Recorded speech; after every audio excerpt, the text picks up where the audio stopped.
In May, I got a bronze medal at my first World Championships in Kazakhstan.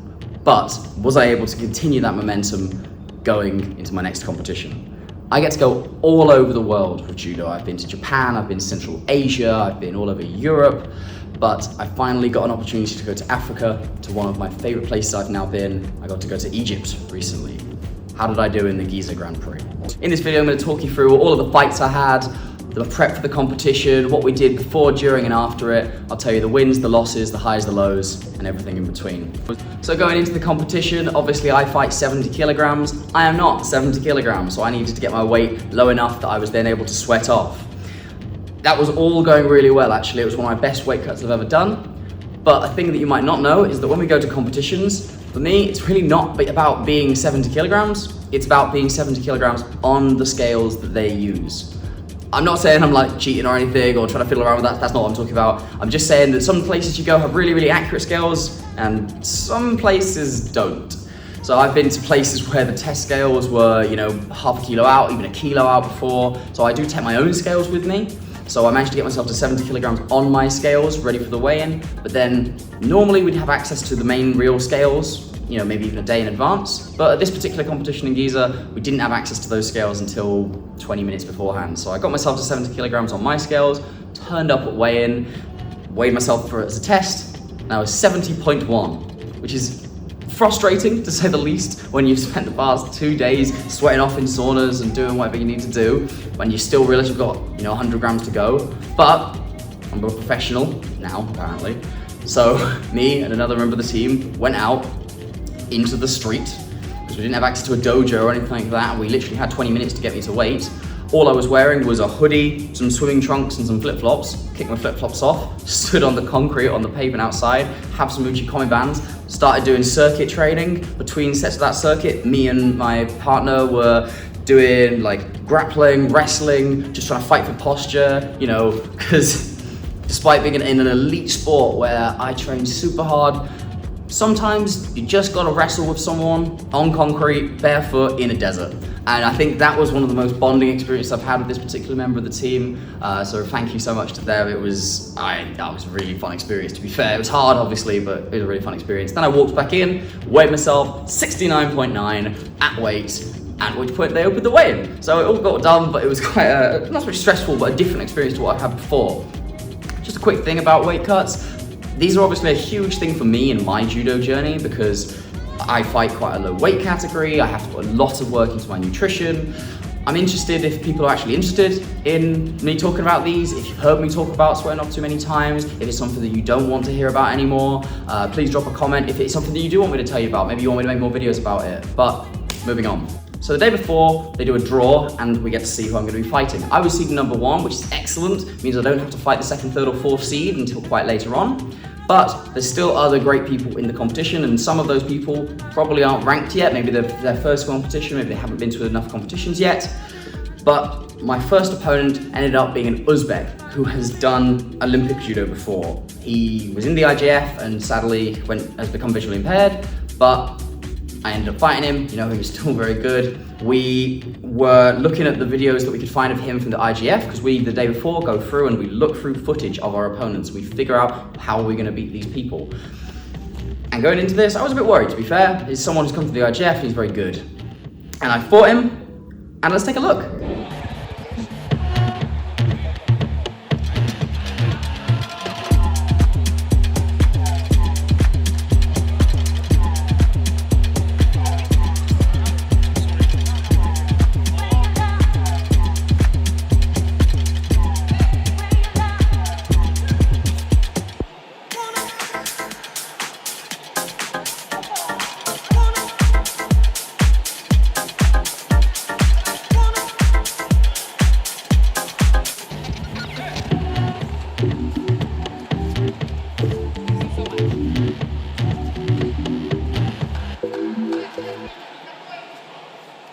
And I fell over.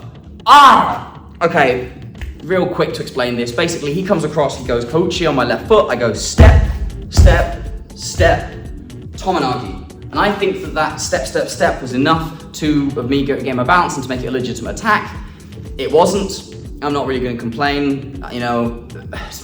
it should be better. Judo, I go for the Tonagi, and that's him really taking control of my balance, putting me on my back. Ippon, really frustrating way to start the day. But whatever. That guy went on to win gold. Not important. I'm now in the rep. I've got to fight Balku, French guy. I fought him in the German Open. In that fight, I did something stupid. I had my AirPods inside my kit and they fell out in the first exchange. The German Open isn't a very high level competition, so they didn't disqualify me. They should have disqualified me. So I took 3.5 minutes to beat this guy last time. He was really quite dominating me on the grips, and then eventually I managed to figure him out with the help of my coach, communicating with him during the fight, and I managed to throw him. So he's gonna come out of the guns not liking me, okay? He knows that he deserved to win that last fight, so he's gonna come at me, guns blazing. We went into this fight knowing how to beat him, okay? I perceive myself as quite a cerebral fighter. What does that mean? It means I'm gonna beat you at 4D chess when you think we're playing drafts. I'm gonna go and analyze everything you do. I'm gonna understand your judo as well as you do, possibly even better, so that I pick you apart. That's the way I do judo. I love that about judo. I love the fact that I'm able to do really high level thinking, and no matter how athletic, how strong, how skillful you are, if I can just figure out the one thing you're doing wrong and just destroy you with that, that's what I'm gonna do. So in this fight, take a look, you'll see what I did. I may have spoiled the answer to this.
Boom. Yuko in the first exchange, then hits a Wazari, another Wazari later on.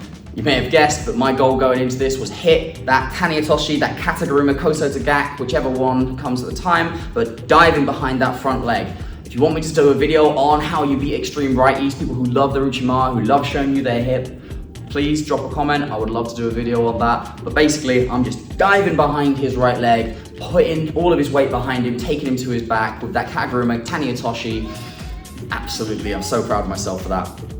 There was one exchange, you'll notice he actually two-handed grip breaks, which is completely illegal, okay? I don't normally say anything bad on my opponents, but that is completely illegal. It's not really his fault, it's ref's fault for not shidoing him. He deserved a shido, but during the mate, actually, I stand up and I talk to my coach and I say, he did a two-handed grip break, he deserved a shido, etc. They didn't give it, but that's because I actually won the fight quite quickly afterwards. Maybe if the fight got on longer, we would have fought harder for that. But he rips that off, and then I do a bailout attack, which is basically, oh my god, I hate being in this position, I'm in a double sleep position, I don't want to be there. I dive into that Ippon Tsunagi and it actually scores. I'm so happy with that attack, okay? A bailout attack is where you're kind of losing the position and you know that you're in a bad position, and you just want to get to the floor, you want to get that reset. If you want a video on that, please drop a comment. I would love to do a video on bailout attacks, on what a good bailout attack is, when to do it, when not to do it, etc. But coming out of that fight, boom, I'm now in the rep final. I've taken at least 7th. Good evening, this is a customer announcement. The centre is now closed. The centre is now closed. Please make your way to the exit. Have a lovely evening. Thank you. So the sports centre closed, and yes, I do walk home in my gi. So moving on, we'll continue. Now I'm in the rep final, which means it's the crossover. It's where the second best person from one group fights the second best person from the other group. So loser bombs out in 7th, winner goes into the bronze medal match. This guy is Giza, an Italian. I don't know anything about him. My coaches seemed pretty confident, which meant I felt pretty confident. Basically, he's a lefty, and they said, you're gonna be able to throw him with a couple of throws. I might not actually tell you what those throws are, just in case I fight him again. I'm sure that you watch my videos, don't you, Giza? Hello, comment if you are.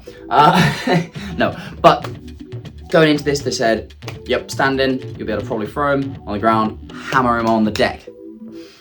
Let's take a look.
I'm quite proud of that.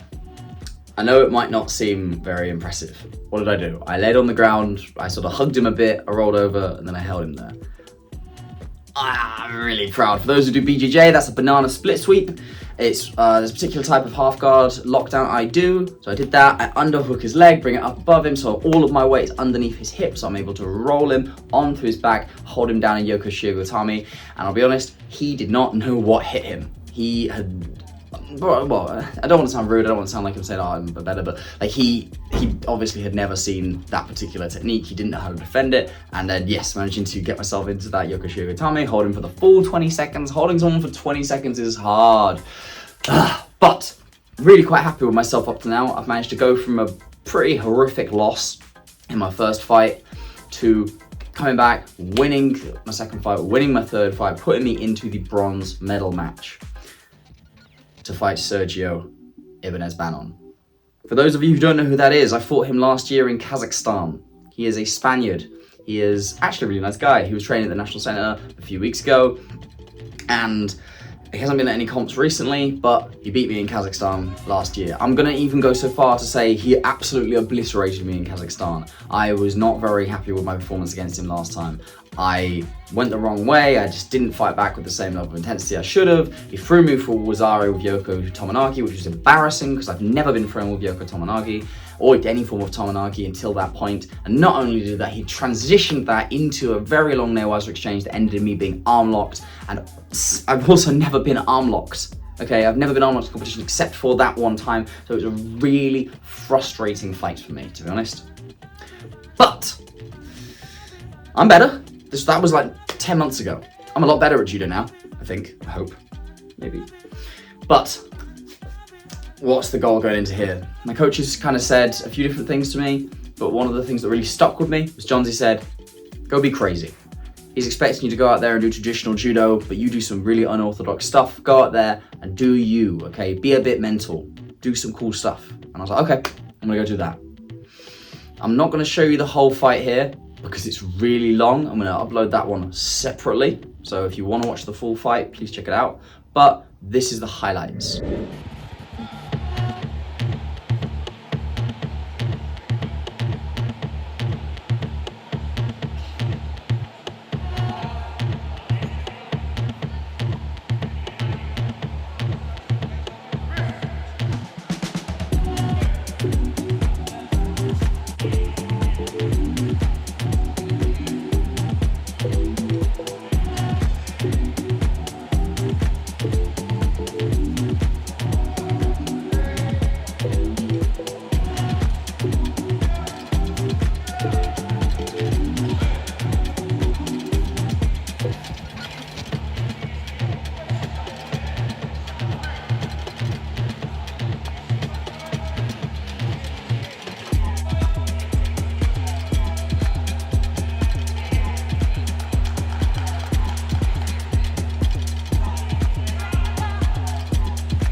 So close. I've never lost in golden score. We went 2.5 minutes deep, something like that. I've never lost in golden score, but I lost in golden score this time. Really annoying, really frustrating. Managing to, to be honest, I came off with my head in my hands. And my coach went, that was really good. That was an excellent performance. And I was like, what? I lost. They were like, yeah, to someone who's really good. He's Paralympic silver medalist. I'm like, but I lost. I'm like, yeah, but it was a really good performance. You went 2.5 minutes deep into golden score against one of the best in the world. And you gave him a fight. There was definitely some attempts that of like Makaguru, Matane where he was worried, okay? There were definitely attempts that could have worked. But he caught me. I think he changed up. I did try a couple different things later on, but like none of them worked. But then he did something new. That coach, he hadn't done it the whole time. I stepped the wrong way. My weight was on my right foot. He dived in. In that situation, he was the better man.